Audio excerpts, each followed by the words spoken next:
നോമ്പുകാലം ദൈവവചനം കേട്ടുണർന്നിടാം.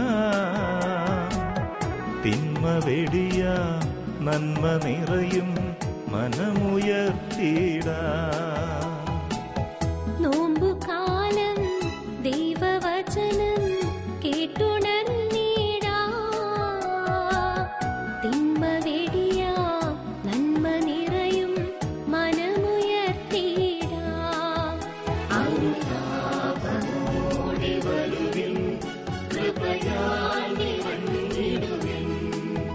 ജീവദായകമാം സുവിശേഷം നിൻ ജീവനിലേക്കു പകർത്താം.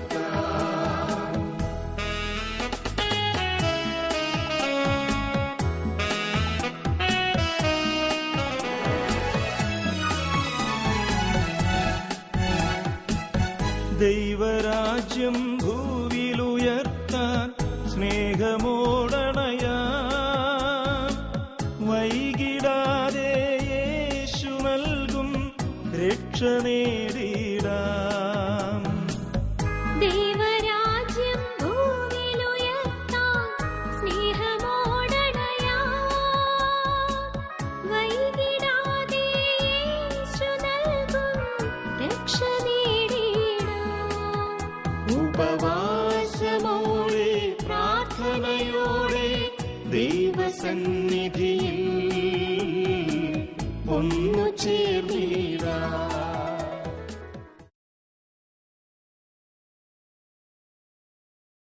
നോമ്പുകാലത്തിന്റെ സന്ദേശം ശ്രവിക്കുന്ന എൻ്റെ പ്രിയപ്പെട്ട ശ്രോതാക്കൾക്ക് മിശിഹായുടെ സമാധാനവും സന്തോഷവും ഏറ്റവും സ്നേഹപൂർവ്വം ഞാൻ ആശംസിക്കുന്നു. പ്രത്യാശയുടെ വാതിൽ കടന്ന് വിശ്വാസത്തിന്റെ വഴികളിലൂടെ നടക്കുന്ന മാനവരാശിക്ക് പുതുതായി പ്രത്യാശയുടെ പാതയിലേക്ക് നടന്നെടുക്കുവാൻ ദൈവം നൽകിയിരിക്കുന്ന മനോഹരമായ ഒരു സമയമാണ് നോമ്പുകാലം. പരിശുദ്ധ പിതാവിന്റെ ഏറ്റവും അടുത്ത തിരുവെഴുത്തില് പോർത്ത ഫിദയി വിശ്വാസത്തിന്റെ വാതിലിൽ പാപ്പ ആവർത്തിച്ച് സംസാരിച്ച ഒരു കാര്യം വിശ്വാസത്തിന്റെ നഷ്ടപ്പെടലിനെ കുറിച്ചാണ്. വിശ്വാസത്തിലുള്ള ഒരു പ്രതിസന്ധി. ഒരുപക്ഷെ ഇന്ന് വിശ്വാസം എന്നത് വെറുമൊരു വാക്കുകളുടെയോ വെറുമൊരു സംഭാഷണത്തിന്റെയോ രൂപത്തിൽ മാത്രം ആയിത്തീർന്നിട്ടുണ്ട് എന്ന് പരിശുദ്ധ പിതാവ് ഇവിടെ വ്യംഗ്യമായിട്ടെങ്കിലും അവതരിപ്പിക്കുന്നുണ്ട്. പാപ്പ അന്ന് പറഞ്ഞു വെച്ച തിരുവെഴുത്തില് സമരിയാക്കാരി സ്ത്രീയുടെ ചിത്രത്തിലേക്ക് നമ്മൾ നടന്നെടുക്കണമെന്ന് സൂചിപ്പിക്കുന്നുണ്ട്. വിശുദ്ധ യോഹന്നാന്റെ സുവിശേഷത്തിലെ 4-ാമത്തെ അധ്യായത്തില് സമരിയാക്കാരി സ്ത്രീയും അവളുടെ കുടവും അവളുടെ കിണറ്റിൻകരയും ഒക്കെ വളരെയധികം സവിശേഷത നിറഞ്ഞതാണ്. അതിനുശേഷം ഇങ്ങോട്ട് വന്നിട്ടുള്ള പല ലേഖനങ്ങളിലും സംഭാഷണങ്ങളിലും സമരിയാക്കാരി സ്ത്രീയും യാക്കോബിന്റെ കിണറുമൊക്കെ പല വിധത്തിലുള്ള സംഭാഷണങ്ങൾക്കും ആശയവിനിമയത്തിനും കാരണമായിട്ടുണ്ട്. ഇന്ന് നമ്മളുടെ ഈ സന്ദേശം കേന്ദ്രീകരിച്ചിരിക്കുന്നതും ഈ സമരിയാക്കാരി സ്ത്രീയുടെ കുടവും യാക്കോബിന്റെ കിണറും കേന്ദ്രീകരിച്ച് തന്നെയാണ്. വളരെ സ്വാഭാവികമായിട്ട് ഈശോയുടെ അടുത്ത് വന്നുകൂടുന്ന ഒരു സ്ത്രീയാണ് സമരിയാക്കാരി സ്ത്രീ. അവള് കിണറ്റിൻകരയിൽ എത്തിയപ്പോൾ ഒരു വഴിപോക്കനായി ഈശോ അവിടെ എത്തുകയാണ്. ഈ കിണറിനെ കുറിച്ച് പറഞ്ഞിരിക്കുന്നത് സിക്കാർ എന്ന പട്ടണത്തിലാണ് ഈ കിണറെന്നാണ്. യാക്കോബ്, പഴയ നിയമത്തിലെ യാക്കോബ് തന്റെ വധുവായ റാഹേലിനെ കണ്ടുമുട്ടിയത് ഈ കിണറ്റിൻകരയിൽ വെച്ചാണ് എന്നാണ് ഉൽപ്പത്തി പുസ്തകത്തിൽ നമ്മൾ വായിക്കുക. അവിടെ യഥാർത്ഥത്തിൽ യാക്കോബിന്റെ കണ്ടുമുട്ടൽ ഒരു വിശ്വാസ ജീവിതത്തിന്റെ ആരംഭമായിട്ട് കാണേണ്ടിയിരിക്കുന്നു. കാരണം പ്രതീകാത്മകമായി റാഹേലിനെ കണ്ടുമുട്ടുന്നതും അവളെ ജീവിത സഖിയാക്കുന്നതും ഒരു ജീവിതത്തിന്റെ ഭാഗമാക്കി മാറ്റുന്നതും അവിടെ നമ്മൾ കാണുന്നുണ്ട്.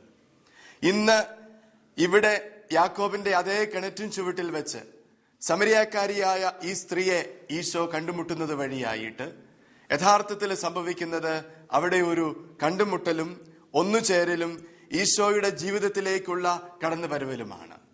അതുകൊണ്ട് തന്നെ യഥാർത്ഥത്തിൽ പഴയ നിയമത്തിൽ സംഭവിച്ച ആ കാര്യങ്ങളുടെ ഒരു പൂർണ്ണതയും പൂർത്തീകരണവുമാണ് ഇന്ന് ഈ കിണറ്റിൻകരയിൽ സംഭവിക്കുന്നത് എന്ന് ഒറ്റവാക്കിൽ പറയേണ്ടിയിരിക്കുന്നു. സിക്കാർ, മനോഹരമായിട്ടുള്ള പട്ടണം. അവിടെ യഥാർത്ഥത്തിൽ ഇരിക്കുന്ന സ്ത്രീ, സമരിയാക്കാരി സ്ത്രീ, അവളുടെ മനസ്സിലേക്ക് കടന്നു പോകുന്നത് വെറുമൊരു ദാഹജലത്തിന്റെ ചിത്രമാണ്. എന്നാൽ ഈശോ അവളോട് പറയുന്നു, നിനക്ക് ജീവജലത്തിന്റെ അംശത്തെ ഞാൻ നിനക്ക് നൽകാം. യഥാർത്ഥത്തില് വിശുദ്ധ ഗ്രന്ഥത്തിന്റെ പഴയ നിയമത്തില് ഈ പറയുന്ന ജീവജലത്തിന്റെ ഉറവയെക്കുറിച്ചുള്ള ഒരു സൂചന ജെറമിയ പ്രവാചകന്റെ പുസ്തകത്തില് 2-ാമത്തെ അധ്യായം 13-ാമത്തെ വാക്യത്തില് ഇപ്രകാരം പറഞ്ഞിട്ടുണ്ട്: എന്തെന്നാൽ എന്റെ ജനം 2 തിന്മകൾ പ്രവർത്തിച്ചു, ജീവജലത്തിന്റെ ഉറവയായ എന്നെ അവർ ഉപേക്ഷിച്ചു. കൂടാതെ പറഞ്ഞിരിക്കുന്നു, ജലം സൂക്ഷിക്കാൻ കഴിവില്ലാത്ത പൊട്ടക്കിണറുകൾ കുഴിക്കുകയും ചെയ്തു. അപ്പോൾ ഇവിടെ പറഞ്ഞിരിക്കുന്നത് ജീവജലത്തിന്റെ ഉറവയായ, ഫൗണ്ടൻ ഓഫ് ലിവിംഗ് വാട്ടർ, ജീവജലത്തിന്റെ ഉറവയായ എന്നെ അവർ ഉപേക്ഷിച്ചു എന്നുള്ളതാണ്. യഥാർത്ഥത്തില് വിശുദ്ധ ഗ്രന്ഥത്തില് പഴയ നിയമത്തില് പ്രവാചകന്മാരിലൂടെ പറഞ്ഞിരിക്കുന്ന പല കാര്യങ്ങളിലും നമ്മൾ കാണുന്നുണ്ട്, എന്റെ ജനം എന്നെ ഉപേക്ഷിച്ചു. അതാണ് ദൈവത്തിന്റെ പരാതിയുടെ അടിസ്ഥാനം. പ്രവാചകന്റെ അധരത്തിലൂടെ സംസാരിക്കുന്ന ദൈവത്തിന്റെ വചനം പറയുന്നത് ഇതാണ്: എന്റെ ജനം എന്നെ ഉപേക്ഷിച്ചു. നമ്മൾ വീണ്ടും കാണുന്നുണ്ട് ജെറമിയായുടെ 19-ാമത്തെ അധ്യായത്തിൽ ഒരു ഉടഞ്ഞ കലത്തിന്റെ ഉപമയിലൂടെ ദൈവം വീണ്ടും പറയുന്നു, എന്റെ ജനം എന്നെ ഉപേക്ഷിച്ചു. അതുകൊണ്ട് ഉടഞ്ഞുപോയ ഈ മൺകലം പോലെ ആ ജനത്തെ ഞാൻ നശിപ്പിക്കും. പ്രിയപ്പെട്ടവരെ, ജനം തന്നെ ഉപേക്ഷിച്ചതിന്റെ ചിത്രമാണ്, ജീവജലത്തിന്റെ ഉറവയായ ആ ദൈവത്തെ ഉപേക്ഷിച്ചതിന്റെ ചിത്രമാണ് പ്രവാചകനിലൂടെ നമ്മൾ അവിടെ കാണുക. ഇതിനെക്കുറിച്ചുള്ള മറ്റൊരു സൂചന ഇന്നത്തെ സുവിശേഷ ഭാഗത്തിന്റെ അടിസ്ഥാനത്തിൽ നമ്മൾക്ക് വീണ്ടും കണ്ടെത്താനായിട്ട് കഴിയും. ഈശോയും സമരിയക്കാരി സ്ത്രീയുമുള്ള സംഭാഷണ മധ്യേ ഈശോ അവളോട് പറയുന്നു, നീ ചെന്ന് നിന്റെ ഭർത്താവിനെ കൂട്ടിക്കൊണ്ടുവരിക. അവളുടെ മറുപടി വളരെ എളുപ്പത്തിൽ വന്നു, എനിക്ക് ഭർത്താവില്ല. യഥാർത്ഥത്തിൽ ഈശോ അവളോട് പറയുന്ന മറുപടി, നിനക്ക് ഭർത്താവില്ല എന്ന് നീ പറഞ്ഞത് ശരിയാണ്, പക്ഷെ നിനക്ക് 5 ഭർത്താക്കന്മാരുണ്ടായിരുന്നു, ഇപ്പോഴുള്ളവൻ നിന്റെ ഭർത്താവല്ല. ഇവിടെ യഥാർത്ഥത്തില് അവളുടെ ധാർമ്മിക ജീവിതത്തെ കുറിച്ചുള്ള ഒരു സൂചനയാണ് നൽകുന്നത് എന്ന് ഒറ്റ നോട്ടത്തിൽ നമുക്ക് തോന്നാം. പക്ഷേ ദൈവശാസ്ത്രജ്ഞന്മാരും ബൈബിൾ പണ്ഡിതരും അതിലുപരി സഭാപിതാക്കന്മാരും, പ്രത്യേകിച്ച് വിശുദ്ധ ആഗസ്തീനസിനെ പോലെയും വിശുദ്ധ ജോൺ ക്രിസോസ്റ്റോമിനെ പോലെയും ഉള്ളവര് പറയുക, ഇവിടെ സൂചിപ്പിക്കുന്ന 5 ഭർത്താക്കന്മാര് യഥാർത്ഥത്തില് വളരെ വലിയ പ്രതീകാത്മകമായ അർത്ഥങ്ങൾ നൽകുന്നതാണ്. അതിനെക്കുറിച്ചുള്ള സൂചനയായിട്ട് രാജാക്കന്മാരുടെ പുസ്തകത്തിലെ 2-ാമത്തെ രാജാക്കന്മാരുടെ പുസ്തകത്തില് 17-ാമത്തെ അധ്യായത്തില് 24 മുതൽ പറഞ്ഞിരിക്കുന്ന വാക്യങ്ങളില് അവിടെ അസറിയ രാജാവ് ബാബിലോൺ, കുത്ത, ഔവ, ഹമാത്ത്, സെഫർവായിം എന്നീ സ്ഥലങ്ങളിൽ നിന്ന് ആളുകളെ കൊണ്ടുവന്ന് ഇസ്രായേൽ ജനത്തിന് പകരം സമരിയ നഗരങ്ങളിൽ പാർപ്പിച്ചു എന്ന് പറയുന്നുണ്ട്. 5 സ്ഥലത്തു നിന്ന് 5 ജനങ്ങളെ കൊണ്ടുവരിക. ദൈവമായ കർത്താവിന് പകരമായിട്ട് 5 സ്ഥലങ്ങളിൽ നിന്ന് 5 കൂട്ടങ്ങളെ കൊണ്ടുവന്ന് ആ 5 കൂട്ടർക്കും വേണ്ടിയിട്ട് അവരിൽ നിന്ന് തന്നെ പുരോഹിതരെ അഭിഷേകം ചെയ്തു. ഇപ്രകാരമാണ് സമരിയ ദേശത്തിന്റെ വളർച്ചയെ കുറിച്ച് പറയുക. അവരെ കുറിച്ച് തന്നെ പറഞ്ഞിരിക്കുന്നത് ഈ 17-ാമത്തെ അധ്യായത്തിൽ തുടർന്ന് പറയുന്നുണ്ട്. ഈ 5 നഗരങ്ങളും 5 പുരോഹിതന്മാരുടെയും കൂടെ ദൈവമായ കർത്താവിനെയും അവർ ആരാധിച്ചിരുന്നു. ഇന്ന് സിക്കാർ നഗരത്തില് യാക്കോബിന്റെ കിണറിന്റെ സമീപത്ത് നിൽക്കുന്ന ഈ യുവതിക്ക് 5 ഭർത്താക്കന്മാരുണ്ടായിരുന്നുവെന്നാണ് ഈശോ അവളെ നോക്കി പറഞ്ഞത്. അവളെ കുറിച്ച് ഒറ്റ നോട്ടത്തിൽ നമ്മൾ പറഞ്ഞു ഇത് ഭർത്താക്കന്മാരെ കുറിച്ചുള്ള ഒരു സൂചനയാണെന്ന് തോന്നാം. പക്ഷെ അതല്ല, മറിച്ച് അതിനപ്പുറത്ത് വളരെ പ്രതീകാത്മകമായ ഒരു അർത്ഥമുണ്ട്. പഴയ നിയമത്തിന്റെ പാരമ്പര്യം മുഴുവൻ നമ്മളെ പഠിപ്പിക്കുന്നത്, പ്രത്യേകിച്ച് പ്രവാചക ഗ്രന്ഥങ്ങൾ നമ്മളെ പഠിപ്പിക്കുന്നത്, ഇസ്രായേല് ദൈവവുമായിട്ടുള്ള ബന്ധത്തെ സൂചിപ്പിക്കുന്നത് ഒരു ഭാര്യ ഭർത്തൃ ബന്ധത്തിന്റെ അടിസ്ഥാനത്തിലാണ്. ഇവിടെ ഭാര്യയും ഭർത്താവും തമ്മിലുള്ള ബന്ധത്തിന് വീഴ്ചകൾ ഉണ്ടാകുമ്പോൾ അതിനെ പലപ്പോഴും വേശ്യാവൃത്തിയുടെ ഉപമയിലൂടെ അവതരിപ്പിക്കുന്നുണ്ട്. ദൈവവുമായിട്ടുള്ള യഥാർത്ഥമായ ബന്ധത്തിൽ നിന്നും വിട്ടുപോകുന്ന ഇസ്രായേലിനെ സൂചിപ്പിക്കുവാൻ വേശ്യാവൃത്തിയെ സൂചിപ്പിക്കുന്നത് പോലെ മറ്റൊരു ശക്തമായ ഉപമയായിട്ട് ഉപയോഗിച്ചിരിക്കുന്നത് വിഗ്രഹാരാധനയാണ്. അപ്പോൾ രണ്ട് ഉപമകളിലൂടെയാണ് ദൈവവും ഇസ്രായേലും തമ്മിലുള്ള ബന്ധ തകർച്ചയെ വിശേഷിപ്പിക്കുക. ഒന്ന് വേശ്യാവൃത്തി, രണ്ടാമത്തേത് വിഗ്രഹാരാധന. രണ്ടും ഐഡലേറ്ററിയും അഡൽറ്ററിയും രണ്ട് കാര്യങ്ങളിലൂടെയാണ്. ഇവിടെ സൂചിപ്പിച്ചിരിക്കുന്ന അഡൽറ്ററിയെക്കാളും അപ്പുറത്ത് ഒരു ഐഡലേറ്ററിയെ കുറിച്ച് പറഞ്ഞിരിക്കുകയാണ്. യഥാർത്ഥത്തിൽ അധാർമികമായ ഒരു ജീവിതത്തെക്കുറിച്ചുള്ള സൂചന മാത്രം നൽകിക്കൊണ്ട് വിഗ്രഹാരാധനയുടെ ഒരു കാര്യത്തിലേക്ക് ഈശോ അവളെ കൊണ്ടുചെന്നെത്തിച്ചിരിക്കുകയാണ്. ചുരുക്കത്തിൽ പറഞ്ഞാൽ, ജീവജലത്തിന്റെ ഉറവയായ ദൈവത്തെ വിട്ടുപേക്ഷിച്ച് മറ്റ് ദേവന്മാരുടെ പിറകെ പോകുന്ന ചിത്രമാണ് ഇവിടെ ഈശോ സൂചിപ്പിക്കുക. അതുകൊണ്ടാണ് ചിലപ്പോഴെങ്കിലും ദൈവത്തിൽ നിന്നും അകന്നു പോകുന്ന ജനത്തെ അല്ലെങ്കിൽ പാപത്തെ സൂചിപ്പിക്കുവാനായിട്ട് ജീവജലത്തിന്റെ ഉറവയിൽ നിന്നുള്ള അകൽച്ചയായിട്ട് നമ്മൾ വിശേഷിപ്പിക്കുക. അതുപോലെ തന്നെ പ്രവാചകന്മാര് തിരിച്ചുവരവിനെ കുറിച്ചുള്ള, രക്ഷയുടെ ദിനങ്ങളിലെ കുറിച്ചുള്ള അവതരണത്തില്, പ്രത്യേകിച്ച് എസെക്കിയേൽ പ്രവാചകനും അതുപോലെ സക്കറിയ പ്രവാചകനും ഒക്കെ രക്ഷയുടെ ദിനങ്ങളെ കുറിച്ചുള്ള അവരുടെ സംഭാഷണത്തില് പലപ്പോഴും പറയുന്നത് ദൈവത്തിന്റെ രഹസ്യങ്ങളിലേക്കുള്ള തിരിച്ചുവരവില്, രക്ഷയുടെ തിരിച്ചുവരവില് യഥാർത്ഥത്തില് ഇവിടെ കണ്ടെത്തേണ്ടത് ജീവജലത്തിന്റെ ഉറവയിലേക്കുള്ള തിരിച്ചുവരവാണ് എന്നാണ്. നമുക്ക് ഇവിടെ കണ്ടെത്തേണ്ടത് യഥാർത്ഥത്തില് ജീവജലത്തിന്റെ ഉറവ എന്ന് പറയുന്നത് പരിശുദ്ധാത്മാവാണ്. യഥാർത്ഥത്തില് വിശുദ്ധീകരിക്കുകയും പൗത്രീകരിക്കുകയും പൂർണ്ണമാക്കപ്പെടുകയും ചെയ്യുന്ന ഒരു പ്രക്രിയ പരിശുദ്ധാത്മാവിലാണ് സംഭവിക്കുക. ജോൺ ക്രിസോസ്റ്റം തന്റെ വിശുദ്ധ യോഹന്നാന്റെ സുവിശേഷത്തെ കുറിച്ചുള്ള കമന്ററിയിൽ പ്രത്യേകമായിട്ട് പറയുന്നത്, the gift of God is nothing other than the Holy Spirit. ദൈവത്തിന്റെ ദാനം എന്ന് പറയുന്നത്, ഇവിടെ ഈശോ പറയുന്ന ദൈവത്തിന്റെ ദാനം എന്ന് പറയുന്നത് മറ്റൊന്നുമല്ല, പരിശുദ്ധാത്മാവാണ്.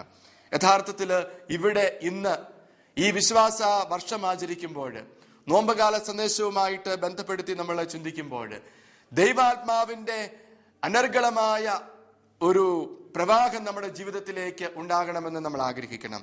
ഒരുപക്ഷെ സമരിയാക്കാരി സ്ത്രീയുടെ ജീവിതത്തിൽ ഉണ്ടായിരുന്നത് പോലെ ആരാരും അറിയപ്പെടാത്ത ഒരു ആന്തരിക ജീവിതം നമ്മുടെ ജീവിതത്തിലും ഉണ്ടായിരിക്കാം. അത് അറിയുന്നവനാണ് ദൈവം, അതിനെ ചൂണ്ടിക്കാണിക്കുന്നവനാണ് ദൈവം.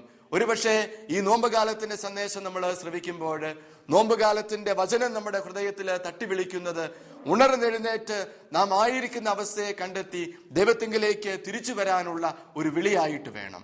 യഥാർത്ഥത്തില് നമ്മൾ സൂചിപ്പിക്കുന്നത് പോലെ മാനസാന്തരത്തിന്റെ സമയമാണിത്. ഈ മാനസാന്തരം എന്ന് പറയുന്നത് ഒരു കൺവേർഷനാണ്. Conversion is an ongoing process of a life.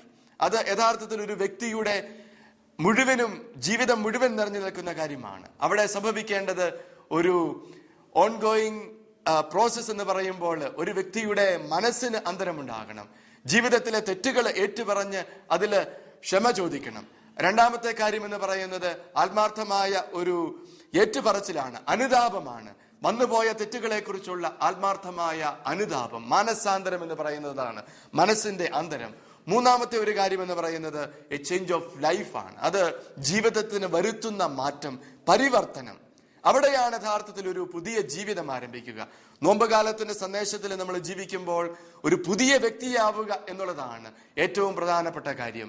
Paulose Sleeha ഉദ്ബോധിപ്പിക്കുന്നത് പോലെ പാപത്തിൽ മരിച്ച് ഒരു പുതിയ വ്യക്തിയായി തീരുക.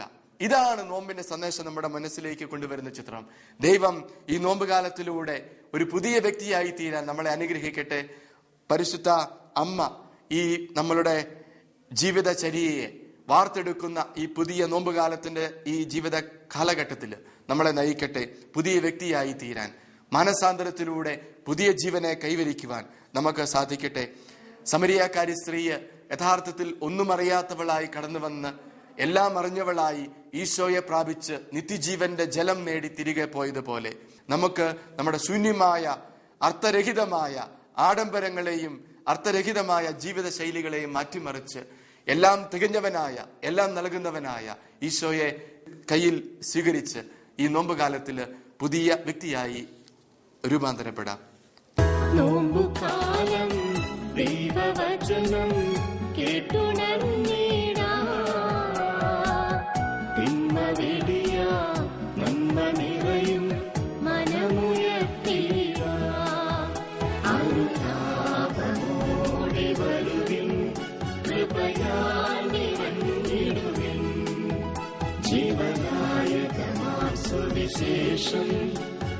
ജീവ